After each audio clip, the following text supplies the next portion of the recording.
অপর্ণা আয়ুষ্মান রাজ্যের প্রতিটি সরকারি হাসপাতাল স্বাস্থ্যকেন্দ্রে শিবির আয়োজিত হচ্ছে রক্তদান শিবির।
চলছে ব্লাড ব্যাংকের বিভিন্ন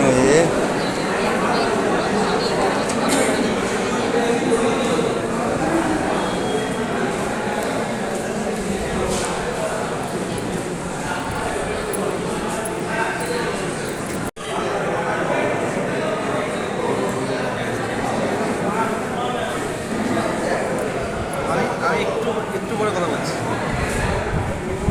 ডায়মন্ড হারবার মেঘনা ভবনে আজকের কি প্রোগ্রাম হচ্ছে, কাদের উদ্যোগে? ডায়মন্ড হারবার মেঘনা ভবনে আজকের সরকারি প্রোগ্রাম হচ্ছে পৌরসভার তত্ত্বাবধানে। এই মহতী উদ্যোগ রক্তদান শিবির। আমরা জানি 8 থেকে 14 তারিখ পর্যন্ত সরকারিভাবে যেটা আয়ুষ্মান দিবস পালন করা হচ্ছে, সেই উদ্দেশ্যে আজকের রক্তদান শিবিরের আয়োজন করা হয়েছে। কতজন রক্ত দিতে পারে বলে মনে হয়? রক্তদান এখনও পর্যন্ত রক্ত দিতে পারে আমাদের প্রায় 100 জন মতো রক্তদান পরিকল্পনা আছে। দেখা যাক, এখন শুরু হয়েছে, কিছুক্ষণ আগে শুরু হয়েছে। এই প্রোগ্রাম কি সমস্ত সরকারি জায়গায় হচ্ছে? সমস্ত সরকারি জায়গায় হওয়ার 8 থেকে 14 তারিখের মধ্যে সমস্ত সরকারি জায়গায় ভাগ করে বিভিন্ন জায়গায় তারিখে হচ্ছে। আপনার নাম এবং পরিচয়? অতনু সাঁতরা, ডায়মন্ড সাংগঠনিক জেলার সাধারণ সম্পাদক। মেঘনা ভবন ডায়মন্ড হারবার মেঘনা ভবন এই রক্তদান শিবিরে আমরা পেয়ে গেছি ডায়মন্ড হারবার মণ্ডল কমিটির সাধারণ সম্পাদক। এই যে প্রোগ্রামটা হচ্ছে কীভাবে হচ্ছে একটু বলুন। দেখুন, আজকের আমাদের আয়ুষ্মান হচ্ছে সেবা সপ্তাহ চলছে এবং আমাদের পরিবার কল্যাণ দপ্তর, যেগুলো স্বাস্থ্য এবং পরিবার কল্যাণ দপ্তরের উদ্যোগে এবং পৌরসভা সহযোগিতায় আজকে ব্লাড ক্যাম্প শিবির চলছে। ব্লাড ডোনেট, এটা হচ্ছে আগের সরকার আমরা দেখেছি বিভিন্ন সময় ব্লাড ক্রাইসিস হলো, কিন্তু বর্তমান সরকারের যে বিভিন্ন উদ্যোগ, সেই উদ্যোগকে মাথায় রেখে আমি বলছি বর্তমান সময় কিন্তু ব্লাড ক্রাইসিস আর হবে না। কারণ আমাদের সরকার সবসময় মানুষের পাশে আছে এবং কীভাবে মানুষের ছোটোখাটো যে খুঁটিনাটি, যে ব্লাড এতটাই গুরুত্বপূর্ণ জিনিস, যেটাকে কৃত্রিমভাবে আবিষ্কার করা সম্ভব নয়। তাই মানুষকে উৎসাহ করে, পৌরসভার স্টাফ, পৌরসভার সাধারণ নাগরিককে উৎসাহ করে আমরা এই ব্লাড ডোনেশন ক্যাম্প চালু করেছি। মানে সরকারিভাবে আগে খুব একটা হতো না, বেসরকারিভাবে কিছু কিছু ক্লাব বা সংস্থা করতো, সেটা সরকারিভাবেও হচ্ছে। সেই জন্যই কি বলছেন ব্লাডের যে পরিমাণ যেটা লাগতো সেটা অবস্থাটা একটু কমবে আর অবশ্যই কমবে। সরকার প্রচণ্ডভাবে উদ্যোগ নিয়েছে, সরকারি উদ্যোগও যেমন আছে সেরকম আমাদের রাজনৈতিক দল এবং বিভিন্ন ক্লাব, যেমন এনজিও প্রতিষ্ঠানগুলো হিউজ আকারে হচ্ছে ব্লাড ক্যাম্প শিবির করছে। এবং আমি আগামী দিনে বলছি আরও নতুন করে আরও উদ্যোক্তা বাড়বে এবং আরও মানুষ এই ব্লাড দেওয়ার ক্ষেত্রে, ডোনেটের ক্ষেত্রে আরও উৎসাহ প্রকাশ করবে। জনসাধারণের ক্ষেত্রে কি বলবেন এগিয়ে আসার জন্য? জনসাধারণকে বলবো, রক্ত কিন্তু আপনারও প্রয়োজন হতে পারে, আমারও প্রয়োজন হতে পারে। তাই বিনা সন্দেহে, বিনা মানে কষ্টে, ব্লাড দিতে কোনো কষ্ট হয় না। আপনি শুধু নিজেকে এইটাই ভাবুন যে মানুষের সাথে একটা মানুষ হয়ে এগিয়ে আসার। যেহেতু এখনও কোনো কারখানা বা বৈজ্ঞানিকরা রক্ত তৈরি করতে পারেনি মানুষের রক্ত, সেই জন্য এগিয়ে আসার দরকার। ব্লাড হচ্ছে কৃত্রিমভাবে তৈরি করা সম্ভব নয়। আপনার ব্লাড বা আমার ব্লাড একজনের শরীর থেকে আরেকজনের শরীর দেওয়া একমাত্র সম্ভব। তাই সকল স্তরের মানুষকে রক্ত দান করার জন্য, এগিয়ে আসার জন্য আমি অনুরোধ করছি। আপনার নাম? আমার নাম প্রীতম হালদার, আমি টাউনের সাধারণ সম্পাদক।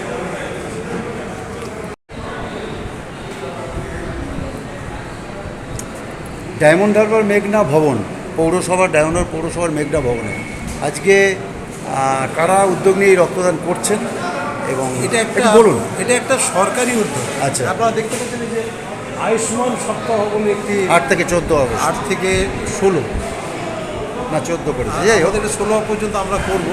এটা বিভিন্ন সরকারি প্রতিষ্ঠানে এই ক্যাম্পটা কিন্তু হচ্ছে। আচ্ছা, বা ধরুন একটা বিডিও অফিস, এটা কি সরকারের উদ্যোগে? এটা একটা সম্পূর্ণ সরকারের উদ্যোগে হচ্ছে। ধরুন আপনার বিডিও অফিসে হচ্ছে, হ্যাঁ। তারপরে ধরুন পঞ্চায়েতের এগুলো চলছে, বিপিএইচসিতে চলছে। আচ্ছা। আমাদের যে সরকারি ছোট ছোট প্রতিষ্ঠানগুলো আছে, সরকারি উদ্যোগে এটা চলছে। কারণ হচ্ছে এই মুহূর্তে ভীষণ রক্তের সংকট দেখা মানে এক দিয়েছে। কথায় বলা যায় কি বেসরকারি এবং সরকারি উভয় পক্ষইভাবেই রক্তদান শিবিরে এগিয়ে চলেছে। না, এটা আমাদের সম্পূর্ণ সরকারি উদ্যোগ। হ্যাঁ, বেসরকারিরাও করছে, বেসরকারি- যেমন কালকে প্রেস কর্নারে আছে, হ্যাঁ হ্যাঁ, 15 তারিখ যুব বিন্দু আছে, কর্নারে, হ্যাঁ সেটা চলছে। পরপর আছে। এটা উদ্যোগটা সরকারি বেসরকারি আছে। আপনারা মনে হয় অবগত হয়েছেন, বিভিন্ন টেকনিক্যাল কারণে আমাদের সরকার বেসরকারি কিছু ব্লাড ব্যাংক কিন্তু বর্তমানে আচ্ছা। তারা রক্তদান শিবির থেকে তাদেরকে বিরত রাখা হয়েছে। আচ্ছা আচ্ছা, ইমিডিয়েট একটা খুব সংকট দেখা দিয়েছিল, হ্যাঁ। কিন্তু সরকারি এই উদ্যোগটার ফলে আমরা আশা করছি সংকটটা কাটিয়ে উঠতে পারবো, অনেকটাই কাটিয়ে উঠতে অনেকটা পারে। কাটিয়ে উঠতে কারণ আমরা নেক্সট উইকে দেখতে পাচ্ছি প্রত্যেক দিন আমরা 2টো করে ক্যাম্প পেয়েছি। আচ্ছা আচ্ছা, মানে টানা এটা ভালো উদ্যোগ। অত্যন্ত ভালো উদ্যোগ, অত্যন্ত ভালো উদ্যোগ। আপাতত যে ক্রাইসিস আছে মনে হচ্ছে পুজো পর্যন্ত আমরা সামলে নিতে পারবো। সরকারের একটা অত্যন্ত প্রশংসনীয় উদ্যোগ। আর প্রাইভেট ব্লাড ব্যাংকের যে ব্যাপার, ওটা যদি পরবর্তী সময় মিটে যায়, সেটা সরকার সিদ্ধান্ত নেবে, এখানে আমাদের কিছু বলার নেই। আমাদের কাজ হচ্ছে যে কোনো রক্তদান শিবির আমরা ডাক পেলে আমরা চলে যাই এবং ব্লাড নিয়ে আসি। মানে এখন আগের চেয়ে রক্তদান শিবির বেড়েছে, হ্যাঁ, এই সরকারি বেসরকারি এই মুহূর্তে সব রকম।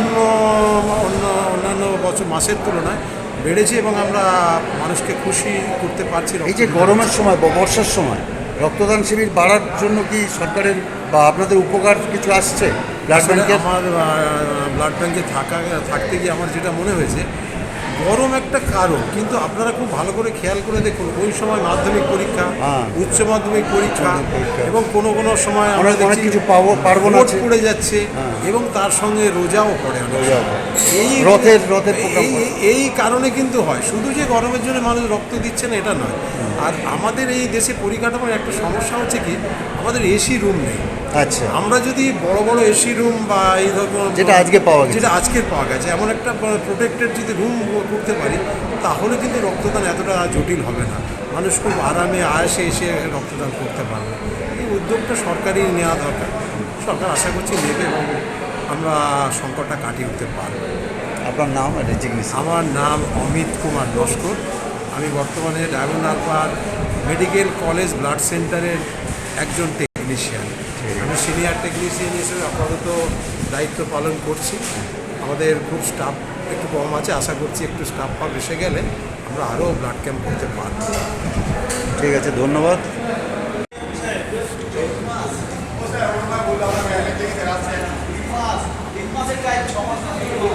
এই নিয়ে কতবার রক্ত দিলেন? প্রথম টাইম। কেমন লাগছিল? ভালো লাগছে? ভয় লাগেনি তো? কেন রক্ত দিলেন? যাদের রক্ত প্রয়োজন। রক্ত তো আর মানুষের শরীর ছাড়া অন্য জায়গায় তৈরি হয় না, সেই জন্য দিলেন। কোথা থেকে আসছেন?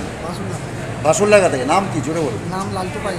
লালটু পাইক। আচ্ছা, তুমি বলছি, হ্যাঁ, তুমি এই নিয়ে কতবার রক্ত দিলে? First time. প্রথম টাইম। ভয় লাগছিল একটু? ফার্স্ট টাইম ভয় লাগছিল। ভয় লাগছিল। আচ্ছা, এই রক্ত কেন দেয় জানেন? দুস্থ রোগীদের জন্য, বা মানুষের রক্ত মানুষের শরীর ছাড়া তৈরি হয় না, সেই জন্যই রক্ত দিতে এসেছেন। পরবর্তীকালে দেবেন তো? অবশ্যই মানুষের জন্য দেবেন, গরিব মানুষের জন্য। অবশ্যই। কোথা থেকে আসছেন? বাসুলনা। বাসুল নায়ক। কী নাম? আরিবিল্লা। আরিবিল্লা। আরিবিল্লা। আরিবিল্লা মোল্লা। আরিবিল্লা মোল্লা। আমরা দুই ভাইয়ের সঙ্গে কথা বললাম, আরেকজনের সঙ্গে কথা বলি। কোথা থেকে আসছেন আপনি? বাসুলনা অঞ্চল থেকে। বাসুলডাঙ্গা অঞ্চল। কী নাম? আমার নাম রজব আলী মোল্লা। হ্যাঁ, রজব আলী মোল্লা। রজব আলী মোল্লা। আমরা দেখছি যে আমাদের ডায়মন্ড হারবারে মুসলিম ভাইয়েরা কিন্তু রক্ত দিতে এগিয়ে আসছেন। আমাদের একটা প্রচার ছিল যে মুসলিম ভাইদের মধ্যে বা মুসলিম মহিলাদের মধ্যে রক্তদানের হার কম, কিন্তু আমরা তিনজনকেই জিজ্ঞেস করলাম, তিনজনই মুসলিম ভাই এবং বাসুলডাঙ্গা থেকে আসছে। আচ্ছা, উনি হিন্দু ভাই। যাই হোক, হিন্দু মুসলিম আমরা সবাই, কিন্তু রক্তের কোনো রং নেই, রক্তের রং লাল। আর এ রক্ত কোথায় যাচ্ছে এবং এ রক্ত কে পাচ্ছে, কে দিচ্ছেন কেউ জানে না। জানে কি? তা কেন রক্ত দিলেন? রক্ত দিয়েছি, রক্তের মূল্য আজও পর্যন্ত কেউ দিতে পারে না এবং আশা করি পারবেও না। তাই মানুষ সুস্থ অবস্থায় বাড়ি ফেরার জন্য, সবার হাসি খুশি দেখার জন্য তাই রক্তদান। যাতে দুস্থ মানুষ রক্ত পায়, তাই তো? এরকম প্রতিবারে দেবেন, এই নিয়ে প্রথম কি? এই নিয়ে আমার প্রায় 16-17 বার হয়ে গেছে। 16-17 বার দিয়েছেন? তাহলে তো আপনাকে আমাদের চ্যানেলের পক্ষ থেকে ধন্যবাদ, সোচ্চার জনতা মিডিয়ার পক্ষ থেকে। এবং আপনি পরবর্তীকালে দেবেন। এবং সাধারণ মানুষকে কি বলবেন? সাধারণ মানুষকে বলবো আরও এগিয়ে আসার জন্য, রক্ত দেওয়ার জন্য। 18 বছরের উপরে যারা আছেন তারা যাতে রক্ত দেন, তাই তো? 60 বছর পর্যন্ত দিতে পারবে, অনেকে 65 বছর বয়সেও দিতে পারবে। ঠিক আছে, ধন্যবাদ।